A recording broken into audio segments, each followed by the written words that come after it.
पर विराजमान पूर्व राज्यपाल, पूर्व मंत्री और भारतीय जनता पार्टी के बहुत वरिष्ठ नेता आदरणीय श्री फागू चौहान जी, इस कार्यक्रम के सूत्रधार और आपके काशी हिंदू विश्वविद्यालय परिवार के ही डॉक्टर मयंक नारायण सिंह जी, यहाँ पर उपस्थित सदस्य विधान परिषद और प्रदेश महामंत्री भारतीय जनता पार्टी आदरणीय अनूप गुप्ता जी, भाजपा के काशी क्षेत्र के अध्यक्ष आदरणीय दिलीप पटेल जी, राज्य मंत्री स्वतंत्र प्रभार आदरणीय रविंद्र जायसवाल जी, उत्तर प्रदेश सरकार में राज्य मंत्री आदरणीय दयाशंकर मिश्र जी, यहाँ के विधायक आदरणीय नीलकंठ तिवारी जी, जिला अध्यक्ष हंसराज विश्वकर्मा जी, महानगर अध्यक्ष विद्यासागर जी, अशोक चौधरिया जी, पूनम मौर्य जी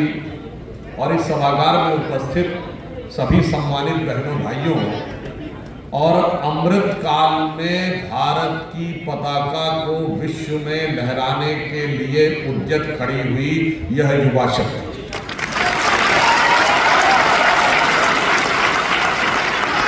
हम सब आज काशी के इस क्षेत्र में हैं और वन नेशन वन इलेक्शन पर बात करने के लिए, परंतु यह संयोग कितना सुखद है कि काशी जो ज्ञान का क्षेत्र है, और काशी मंथन की बात हो रही थी, काशी से ही वो मंथन निकलता था जिसने मनुष्य जाति के ज्ञात इतिहास का सर्वश्रेष्ठ ज्ञान पूरी दुनिया को दिया, जिसके लिए ऑर्थर शोपेनहावर जो जर्मन फिलोसोफर था उसने लिखा कि मनुष्य का सबसे विकसित मस्तिष्क अगर आपको देखना है, मानव के ज्ञान की पराकाष्ठा देखनी है, तो भारत के आकाश के नीचे आपको आना पड़ेगा। और उस ज्ञान का केंद्र जो धरती रही, अब संयोग देखिए, मैं दिल्ली से आया हूँ काशी में, यानी भारत की राजनीतिक राजधानी से सांस्कृतिक राजधानी।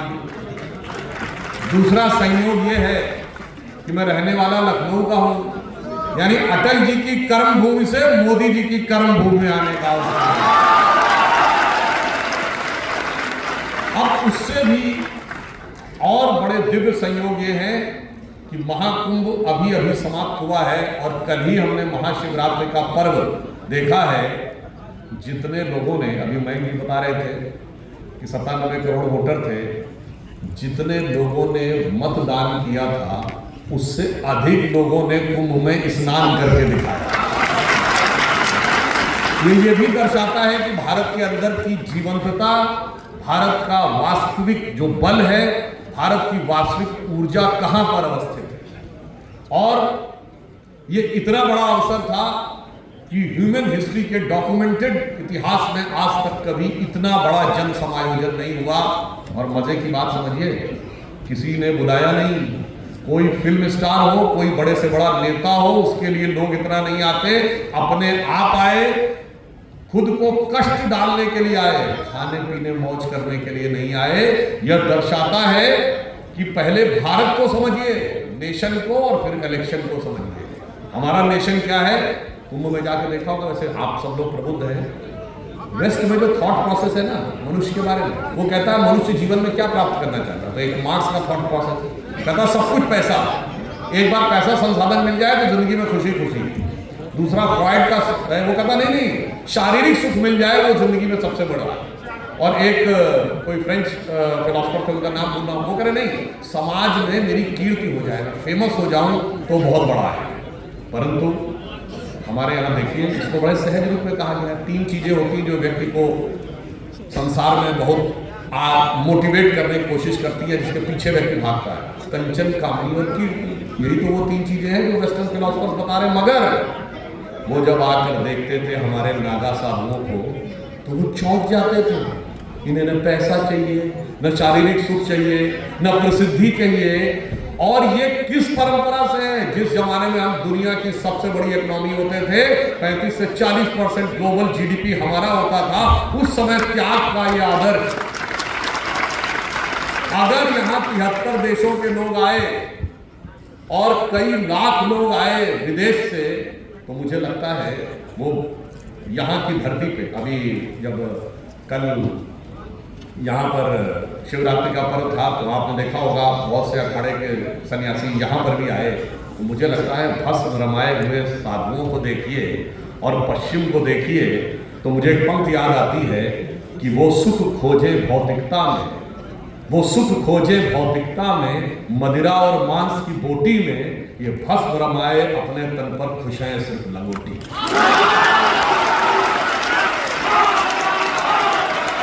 और यहाँ पर मार्क्स फ्रायड सब फेल हो जाते हैं। ये वो मंथन है जो भारत से निकलता है, दुनिया को नई दिशा देता है। और परंतु ये अवसर इस दृष्टि से और भी अलग है कि बहुत लंबे समय के बाद आया है। ये आज जिस कालखंड में हम सब जी रहे हैं, ये कुंभ का मेला लोग कहते हैं 144 साल के बाद आया। नहीं, सिर्फ 144 साल के बाद नहीं आया, 450 वर्षों के बाद आया है। क्योंकि 450 वर्षों के बाद ये पहला कुंभ है जो इलाहाबाद में नहीं, प्रयागराज में।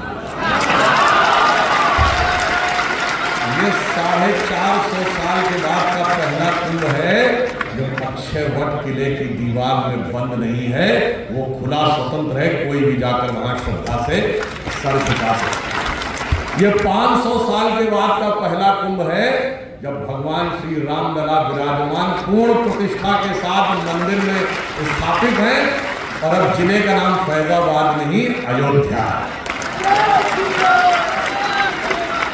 ये 350 साल के बाद का पहला कुंभ है जब भारत में औरंगजेब के नाम पर बने हुए महाराष्ट्र के जिले औरंगाबाद का नाम अब औरंगाबाद नहीं है, छत्रपति संभाजी। ये एक और दृष्टि से पहला कुंभ है, मैं कह सकता हूँ हजारों सालों से कुंभ होता आ रहा है, पर शायद हजारों सालों में भी एक अलग प्रकार का कुंभ और शिवरात्रि आई है। ये अलग प्रकार का कुंभ इसलिए है कि चांद के अछूते कोने दक्षिणी ध्रुव पर पहुंचने वाला भारत दुनिया का पहला देश बना, उसके बाद का ये पहला कुंभ। और उस पॉइंट का नाम प्रधानमंत्री श्री नरेंद्र मोदी जी ने क्या रखा? पॉइंट शिव शक्ति। और यह भी, ये शिव शक्ति का कॉन्सेप्ट कहां से आता है? इसी काशी की धरती से। जब आप नारा क्या लगाते हैं? नमः पार्वती पते हर हर महादेव। सिर्फ हमारे यहाँ ही शक्ति की आराधना है। दुनिया की बाकी सारी सभ्यताओं में पुरुष, ईश्वर सिर्फ पुरुष है, स्त्री तत्व का कोई स्थान नहीं। हमारे यहाँ शिव और शक्ति दोनों समान रूप से आते हैं। और एक और बात समझिए, सिर्फ हमारे यहाँ अर्धनारीश्वर की भी परिकल्पना है। भगवान शंकर अर्धनारीश्वर है, परंतु अंतर क्या है उनकी सोच और हमारी सोच में? उस अर्धनारीश्वर स्वरूप में स्त्री और पुरुष का तत्व किस प्रकार मिलकर इस संसार की रचना करता है, जिसके लिए कालिदास ने रघुवंश के प्रथम श्लोक में लिखा है, वागार्थम संप्रक्तो वागार्थम प्रतिपते जगतः पितरो वंदे पार्वती परमेश्वर। अर्थात शब्द और अर्थ से मिलकर जैसे कविता बनती है, वैसे ही भगवान शंकर के अर्धनारीश्वर स्वरूप में मां पार्वती और शंकर से मिलकर यह सृष्टि बनती है। बगैर अर्थ के शब्द का कोई तात्पर्य नहीं है, कोई अस्तित्व नहीं है, और अगर अर्थ है तो उसकी अभिव्यक्ति नहीं है अगर शब्द के रूप में ना हो। सोचिए, और ये बात ऐसे नहीं, ये बात हिंदी में भी कही गई है। निराला ने क्या कहा है? तुम तुंग हिमालय शृंग और मैं चंचल गति सुर सरिता, तुम विमल हृदय उच्छ्वास और मैं कांत कामिनी कविता। अब आप ये समझिए, भारत जब इतने बड़े परिवर्तन के बाद आया है, ये कुंभ और या महाशिवरात्रि तो पूरी दुनिया को यह संदेश देती है कि हम दुनिया में किस चीज के लिए आगे बढ़ रहे हैं। तो पहले इस नेशन के स्वरूप को भी समझे, उस पर हम बाद में बात करेंगे, और फिर इलेक्शन के स्वरूप को समझे। जैसा अभी मयंक जी अपने भाषण में बोल रहे थे, मुझे याद है 96, 97, 98 लगातार 98, 99 एक साल में चुनाव हुए थे। तब अटल जी ने वाक्य बोला था कि लोकतंत्र के हृदय की धड़कन है चुनाव, पर अगर धड़कन जल्दी जल्दी दिल धड़कने लगे तो समझिए किसी बीमारी का संकेत दे रहा है। तो ये अपने आप में एक चुनौती है।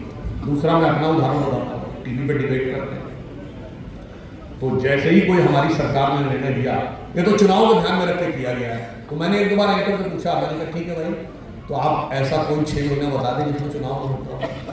भाई 2024 का चुनाव हुआ, उसके बाद अगले 3 महीने में हरियाणा और कश्मीर, उसके अगले 3 महीने में महाराष्ट्र का चुनाव और झारखंड का चुनाव, वो खत्म नहीं हुआ, दिल्ली का चुनाव, इसके बाद 2025 के अंत में बिहार का चुनाव, उसके बाद आएगा तो असम और बंगाल का चुनाव, 26 के एंड में केरल और तमिलनाडु का चुनाव, 27 के शुरू में उत्तर प्रदेश और गोवा और पंजाब का चुनाव। तो भाई ये तो कोई एक भी आप 6 महीना नहीं बता सकते। और इसका फर्क क्या पड़ता है, मैं एक छोटा सा उदाहरण बताना चाहता हूँ, जिसको समझने की जरूरत है पहले, फिर हम उन टेक्निकल पॉइंट्स पर भी बात करेंगे। देखिए, आज से 40-50 साल पहले, आज चीन हमसे बहुत आगे है, बहुत से दुनिया के देश हमसे बहुत आगे हैं। 1980 में चीन हमसे पीछे था, कोई जाके चेक कर ले। चाइना का फॉरेन एक्सचेंज रिजर्व $2.7 बिलियन था और हमारा $7.8 बिलियन था 1980 में। चाइना ने अपने वो खोला 78 में, आगे बढ़ता चला गया। 1987-88 तक हम और चीन बराबर थे।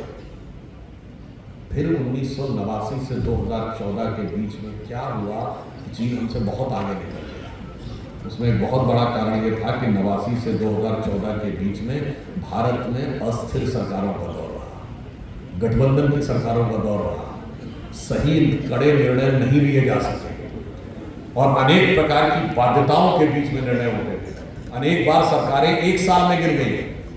1997 का ऐसा वर्ष रहा जब एक वर्ष में 2 बार सरकार गिरी।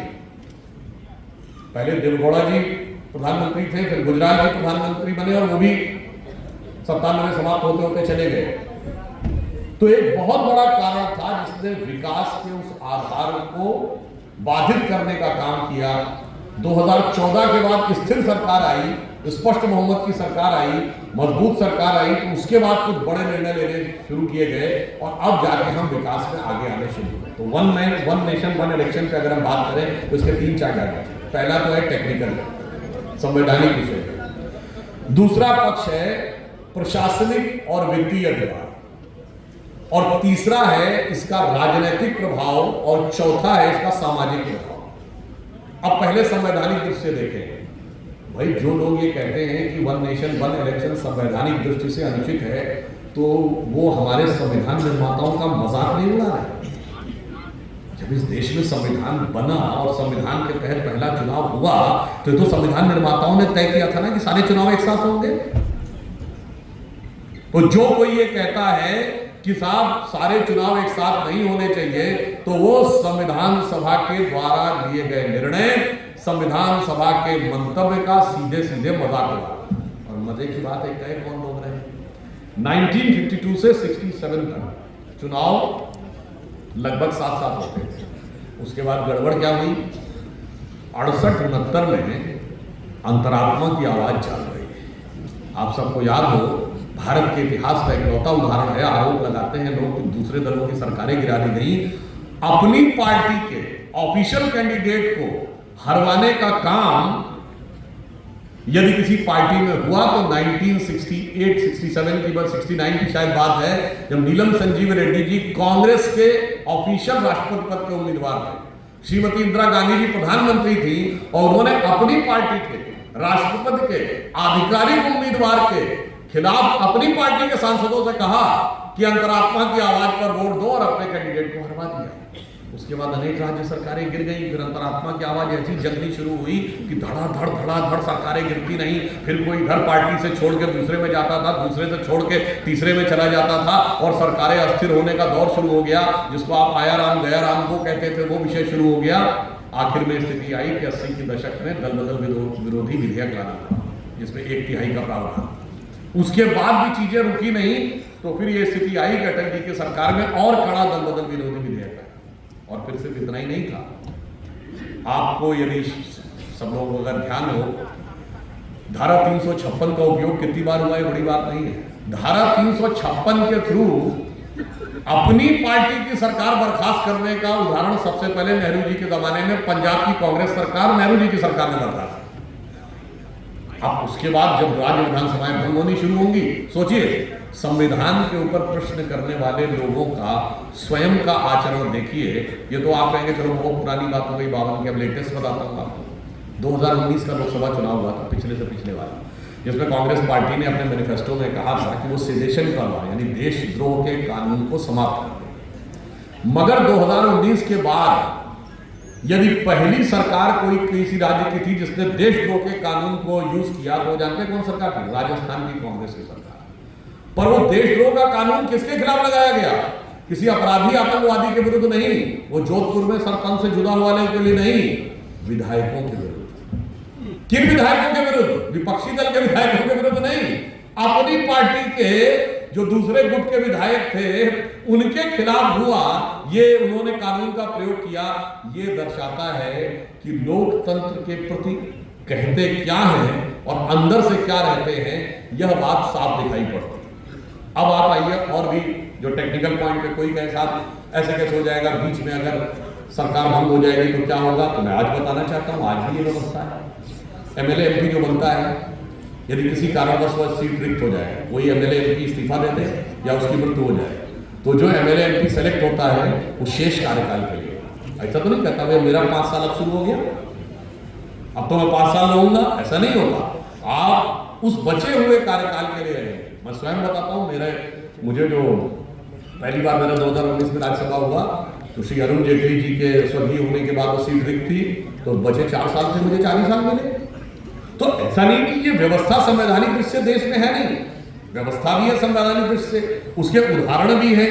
परंतु अब मैं आपको बताना चाहता हूं कि जो लोग इसके ऊपर प्रश्न उठा रहे हैं उनकी खुद संविधान के प्रति और देश के प्रति क्या आस्था है। अगर बिल्कुल आप टेक्निकल पॉइंट के ऊपर जाएं तो जब कोई नई विधानसभा गठित हुई, अब इसके बारे में कमेटीज में बाकायदा निर्णय हुआ है कि अब वो एक विचार करके आएगा, यदि कोई पहले समाप्त हो जाएगा तो शेष कार्यकाल के लिए वो विधानसभा या वो लोक संसद चुन के आएगी, तो कम से कम एक स्थिरता रहेगी कि आने वाले टाइम में, जैसे उदाहरण के अमेरिका में राष्ट्रपति का भी चुनाव हुआ, वहां एकदम फिक्स कि हर 4 साल के बाद नवंबर के महीने का शायद दूसरा मंगलवार होता है जिसमें कि उनका चुनाव होगा, और उसके बाद वो जनवरी में एक पर्टिकुलर डेट है उसमें वो कार्यभार ग्रहण करेंगे। तो हर चीज व्यवस्थित ढंग से चलती चली जाती है, तो संवैधानिक उपकरणों को भी काम करने का पूरा अवसर मिलता है और इसका एक व्यवहारिक पक्ष भी है। अगर आप देखें जो बताया गया कि अभी उन्होंने बताया कि इलेक्शन में 1,35,000 करोड़ रुपया खर्च हुआ, इसके साथ साथ एक और चुनौती आती है, हम पैरामिलिट्री फोर्सेस को अपॉइंट करते हैं। पैरामिलिट्री फोर्सेस का मुख्य काम है आतंकवाद और देश की सुरक्षा और सीमा पर होने वाली गतिविधियों पर नियंत्रण रखना, ये उनका सेकेंडरी काम है, चुनाव कराना।